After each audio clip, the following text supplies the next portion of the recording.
कांग्रेस ने ऐसा ट्वीट किया जिस पर विवाद इस वक्त खड़ा हो चुका है। ट्वीट में बीडी और बिहार की तुलना कर दी गई। अब जरा देखिए क्या कुछ कहा गया उस ट्वीट में, जिस पर सियासी बवाल और बखेड़ा दोनों इस वक्त खड़ा है। जीएसटी को लेकर कांग्रेस की तरफ से हमला किया जाता है, केरल कांग्रेस की तरफ से एक ट्वीट किया जाता है। केरल कांग्रेस ने जब ट्वीट किया तो बीडी और बिहार की तुलना साथ साथ कर दी। बिहार की तुलना बीडी से की गई है, जिसके बाद सवाल खड़े किए गए। जेडीयू ने कहा कि बहुत शर्मनाक हरकत है, इस तरह की तुलना एक राजनीतिक दल की तरफ से बी से बीडी और बी से बिहार कांग्रेस की तरफ से इस तरीके का ट्वीट का आना दुर्भाग्यपूर्ण है। बीडी और बिहार में बी की तुलना अगर कर दी जाए, क्योंकि जीएसटी में देखिए जैसे ही रिफॉर्म्स के साथ छूट की बात कही गई तो बीडी और बिहार बी से शुरू होता है। कांग्रेस की तरफ से ट्वीट ऐसा किया क्या? अब ये मामला क्या है तो इसे समझिए, अब इससे पाप नहीं माना जा सकता। और ऐसे में अब इस जीएसटी रिफॉर्म्स को लेकर जब ट्वीट आता है तो BD and Bihar starts with B can not be considered A C. ये एनीमोर, ये इस तरह का ट्वीट जो है ये केरल कांग्रेस की तरफ से किया गया। और जैसे ही इस पर विवाद खड़ा हुआ उसके बाद की स्थिति क्या है वो भी हम आपको बताने वाले हैं।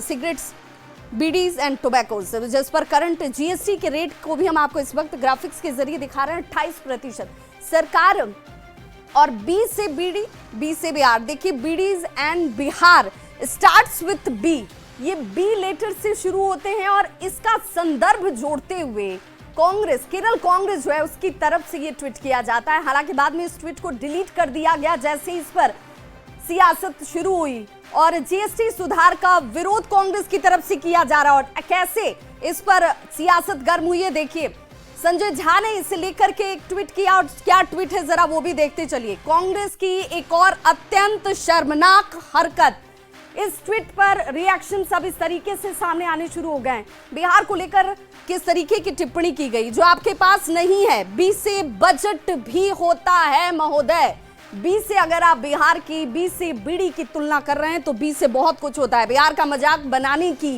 नीचता जो है वो कांग्रेस की तरफ से की जा रही है, जिसका जिक्र किया गया और अब ट्वीट के जरिए हमले जो हैं वो शुरू हो चुका है। कांग्रेस ने न केवल बिहार वासियों का, ये जो सिर्फ बिहार वासियों का अपमान नहीं किया है, फिर से अपमान एक बार फिर से केरल की तरफ से किया जाता है। तो गौरवशाली इतिहास लोकतंत्र का बिहार का, ये भी केरल को समझना चाहिए, केरल के कांग्रेस पार्टी को समझना चाहिए।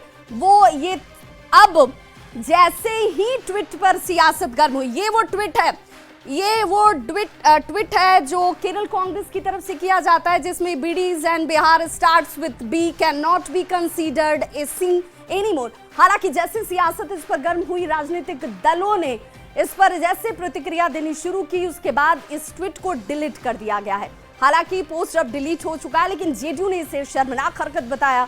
जेडीयू के राष्ट्रीय कार्यकारी अध्यक्ष और राज्यसभा के सांसद हैं संजय झा, उनकी तरफ से इस मामले पर अपनी तीखी प्रतिक्रिया आई और एक्स पर पोस्ट कर उन्होंने हमला किया। उन्होंने कहा कि भाई कांग्रेस की एक और अत्यंत ये सोच कह लीजिए जिस पर अब उस पर समझना ये जरूरी है कि कांग्रेस सोचती क्या है और कैसे है, इसी का एक नमूना है ये।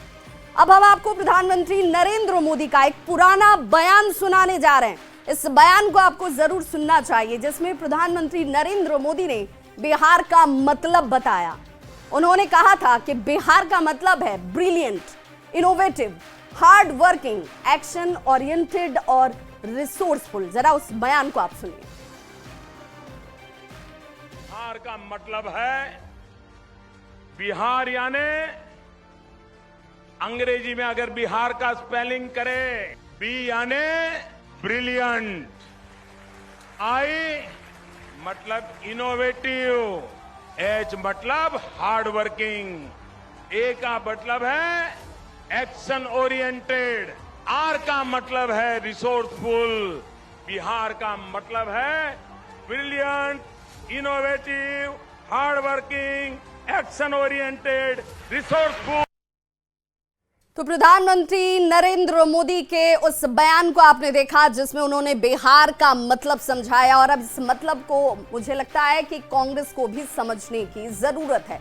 सम्राट चौधरी ने भी पोस्ट कर कांग्रेस पर जमकर निशाना साधा और लिखा, देखिए क्या लिखा, ये वो पोस्ट और इस पर प्रतिक्रियाओं का दौर भी शुरू हुआ। पहले हमारे माननीय प्रधानमंत्री की पूजनीय माता जी का अपमान और अब पूरे बिहार का अपमान। यही है कांग्रेस का असली चरित्र जो बार बार देश के सामने उजागर हो जाता है। अब ऐसे में इस बयान के सामने आने के बाद से यह सीधे तौर पर कहा गया कि भाई बीजेपी प्रदेश अध्यक्ष दिलीप जायसवाल ने केरल कांग्रेस के इस पोस्ट पर अपनी प्रतिक्रिया भी साझा की। कांग्रेस पार्टी के नेता बिहारी और बिहार को अपमान करने का काम करते हैं।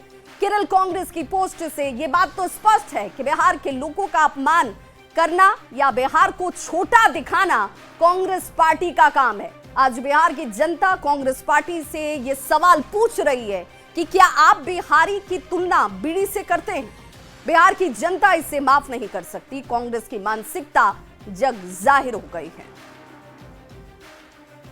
कांग्रेस पार्टी ने, केरल कांग्रेस ने अपनी मानसिकता और विचार बिहार के प्रति बताया है। किस तरह से कांग्रेस पार्टी के नेता बिहारी और बिहार को अपमानित करने का काम करते हैं। आज आपने केरल कांग्रेस के पोस्ट से समझ लिया कि बिहारी का अपमान करना, बिहारी को छोटा दिखाना, ये कांग्रेस पार्टी का काम है। और इसीलिए बी से बीरी और बी से बिहारी, ये कांग्रेस पार्टी ने बोला। आज बिहार की जनता कांग्रेस पार्टी से पूछ रही है कि क्या बिहारी की तुलना आप बीरी से करते हैं? देश भर के नेता और आरजेडी के बिहार के सभी नेता को बिहारियों के अपमान में मज़ा आता है और ये लोग बिहारी को और बिहारी गौरव को अपमानित करने में ये लोग गर्व महसूस करता है। ऐसे लोगों को जो बिहार के स्वाभिमान पर और बिहार के लोगों को ठेस पहुंचाने का काम करते हैं, बिहार की जनता उनको सबक सिखाएगी। देखिए ऐसा ना कि कांग्रेस पार्टी को बिहार ने बी फॉर बुड़बक और बी फॉर बाल बुद्धि गैंडी कांग्रेस के बारे में बहुत अच्छे से औकात बता दी है 1989 से। इसलिए कांग्रेस पार्टी बिहार से दूर है। और ये विश्वमन जो बिहार के बारे में करते रहते हैं, कभी बिहार की धरती से प्रधानमंत्री को गाली देना, कभी बिहारियों को गाली देना, आज तो पूरे बिहार को बीड़ी बता दिया। तो ठीक है, अब बीड़ी जल के दिखाएगी और बहुत अच्छे से जलाएगी इनको। तो केरल कांग्रेस के बीड़ी से बिहार की तुलना वाले पोस्ट पर मंत्री संतोष कुमार सुमन ने भी जोरदार हमला किया। उन्होंने कहा कि बिहार और बिहारियों की निंदा करना कांग्रेस का मानो कल्चर बन चुका है। तरफ से और बिहार के सभी बिहार वासियों की तरफ से हम समझते हैं कि उनका अपमान है, हम घोर निंदा करते हैं।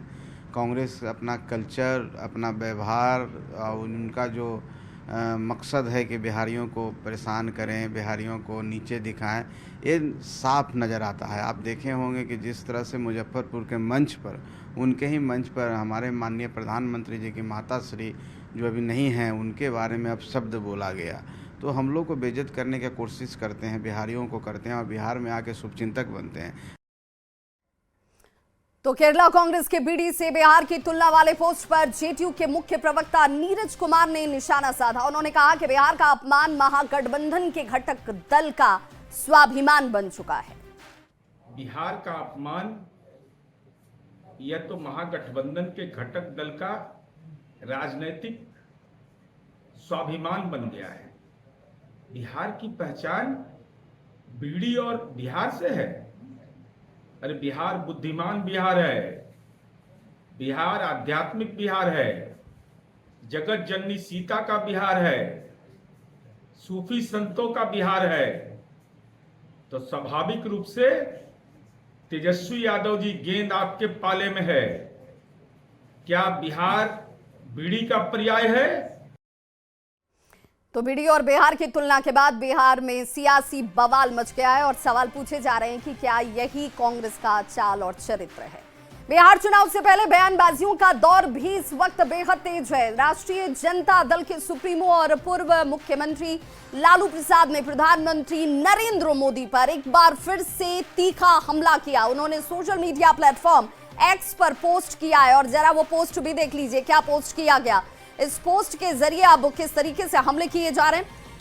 ए मोदी जी, ये इस भाषा के साथ पोस्ट किया जाता है, विक्ट्री चाहिए बिहार से, और सवाल उठाए गए, और फैक्ट्री दीजिएगा गुजरात में।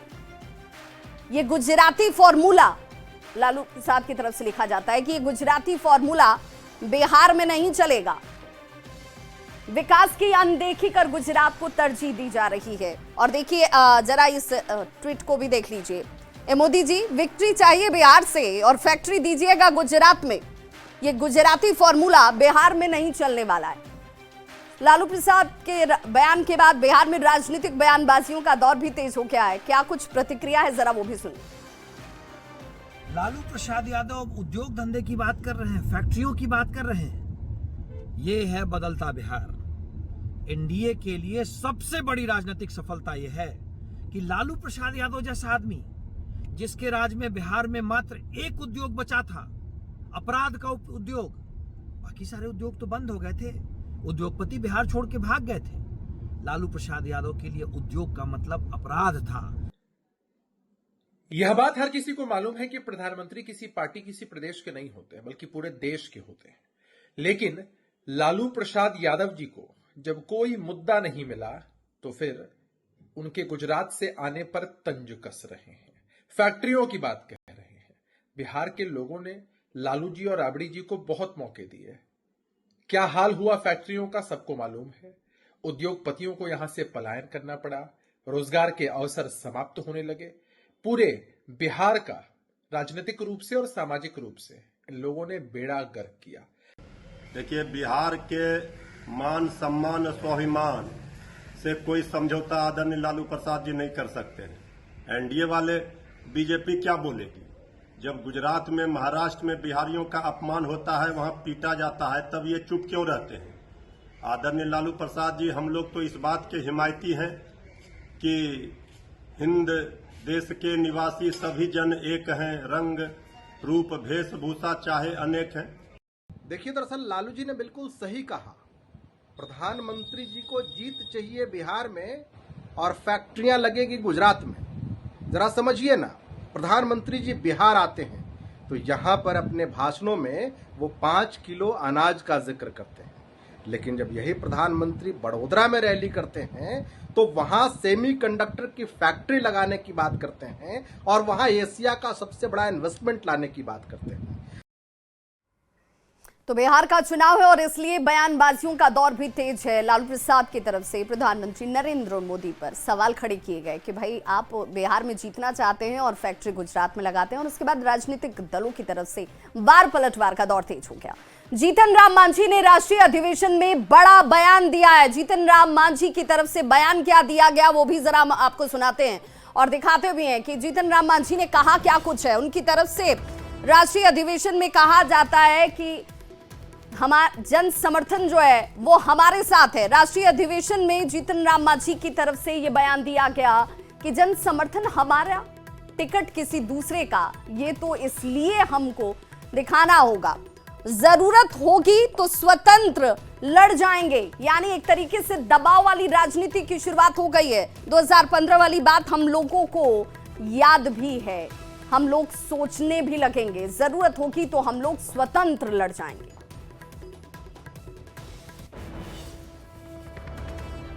हमारे पास पैसा नहीं है कि जन समर्थन है। आज ये कांग्रेस वाले और माले वाले छाती पीट रहे हैं, काहे के लिए चले गए नीचे, क्या कहते हैं उसको, बीएसपी के पास, क्योंकि हमारा जो भुटवा है पहले उनके साथ जाता था, अब हमारे साथ रह के नहीं जाता है, के भाग गया। तो आज तो हमारा है। और अगर दूसरे की बात तो मैं कह रहा हूँ, नाम नहीं लेना चाहता हूँ, जुटावे तो भी बिना पैसा के जितना हमारा भीड़ जुटता है, जुटाते वो हम हार मान जाएंगे। तो मंच राष्ट्रीय अधिवेशन का था जहां जीतन राम मांझी की तरफ से बयान दिया जाता है कि भले पैसा ना हो लेकिन जन समर्थन है, और 2015 भी हमें याद है, वो वाली सोच भी आ सकती है। दबाव वाली राजनीति की शुरुआत हो चुकी है। जीतन राम मांझी के जन समर्थन हमारा और टिकट किसी दूसरे का, जरूरत तो होगी अगर तो हम लोग स्वतंत्र लड़ जाएंगे। इस बयान पर अब राजनीतिक बयानबाजी तेज है। ये में सबकी ताकत एक है। ये पांचों उंगलियां मुट्ठी हैं तभी एनडीए है। एनडीए अलग नहीं है और एनडीए एक परिवार है। परिवार जो तय करता है वो सब पे लागू होता है। केंद्रीय मंत्री आदरणीय जीतनराम मांझी बिहार एनडीए के सम्मानित नेता हैं और एनडीए में अन्य घटक दल जिसमें चिराग पासवान जी की भी पार्टी सम्मानित राजनेता के रूप में भारत सरकार के मंत्री के रूप में कार्य कर रहे हैं और एनडीए में शामिल सभी दलों के नेता एकजुटता का प्रदर्शन कर रहे हैं। देखिए, एनडीए में जेडीयू और बीजेपी मिलकर सत्ता की मलाई खा रही है और बाकी जो सहयोगी दल हैं उनको कोई तवज्जो नहीं मिल रहा है। आदरणीय जीतन बाबू मांझी जी की पीड़ा दिख रही है और अभी तो सिर्फ फुटबॉल शुरू हुआ है। ये झांकी है, असली फिल्म तो अभी बाकी है। चुनाव और नजदीक आने दीजिए। प्रत्यक्ष को प्रमाण की जरूरत नहीं होती है। हमारी पार्टी और हमारे नेता चिराग पासवान का क्या जनाधार है। बिहार की जनता ने बिहार विधानसभा चुनाव 2020, लोकसभा चुनाव 2024 और हमारी पार्टी के द्वारा आयोजित हर प्रमंडल में 9 संकल्प महासभा में हजारों लाखों की संख्या में आके दिखा दिया है।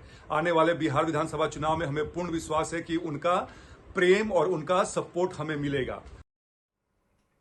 तो सीटों की संख्या भी तय नहीं हुई, इसलिए दबाव वाली राजनीति की शुरुआत हो चुकी है। मुख्यमंत्री नीतीश कुमार कल बक्सर के राजपुर प्रखंड आने वाले हैं। मुख्यमंत्री कल करोड़ों रुपए की योजनाओं का शिलान्यास और उद्घाटन करेंगे और जीविका दीदियों के साथ महिला संवाद भी करने वाले हैं। सीएम के आगमन को लेकर जिला प्रशासन देखिए तैयारियों में जुटा हुआ है। देवढिया गांव के पोखरा के पास हेलीपैड का निर्माण किया जा रहा है और वहीं राजपुर प्रखंड के मध्य विद्यालय खेल मैदान में टेंट लगाए जा रहे हैं।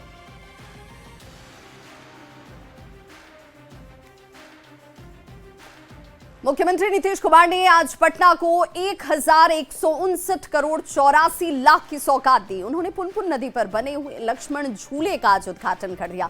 ये झूला 325 मीटर लंबा है और 83 करोड़ की लागत से इसका निर्माण किया गया है। इसे ऋषिकेश के लक्ष्मण झूले की तर्ज पर बनाया गया है। बिहार का पहला केबल सस्पेंशन ब्रिज पटना के पुनपुन में अंतर्राष्ट्रीय पिंडदान स्थल के पास पुनपुन नदी के ऊपर बनाया गया है, जिसकी तस्वीर आप देख पा रहे होंगे। इसके बन जाने से पितृपक्ष में आने वाले श्रद्धालुओं और पर्यटकों को घाट तक पहुंचने में सुविधा हासिल होगी। पहले श्रद्धालुओं को पटना गया रोड से लंबी दूरी इसके लिए तय करनी पड़ती थी। अब इस लक्ष्मण झूले पर चढ़कर आसानी से घाट तक पहुंचा जा सकता है। मुख्यमंत्री नीतीश कुमार ने इसके साथ ही 17 योजनाओं का शिलान्यास, कार्य प्रारंभ और लोकार्पण भी किया।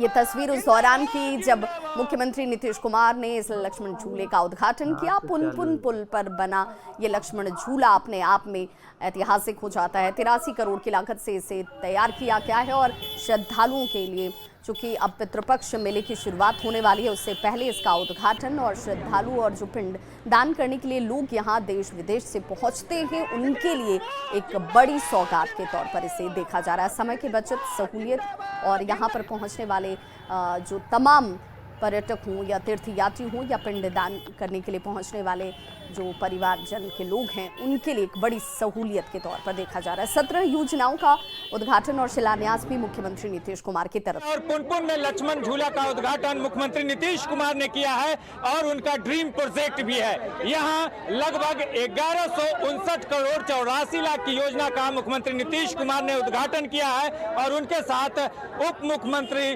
सम्राट चौधरी और विजेंद्र चौधरी और विजेंद्र कुमार दोनों जो है मौजूद थे मंत्री, और यहाँ पर आम लोग भी मौजूद हैं। तो आज तक कोई बिहार में नहीं देखा था, ये बिहार के लोकप्रिय मुख्यमंत्री नीतीश कुमार जी ने दिखाने का काम किए।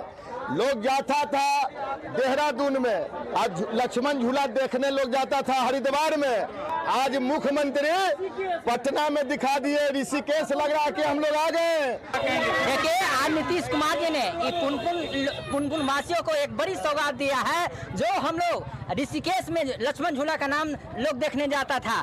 आज तो इस बुलेटिन में बस इतना ही।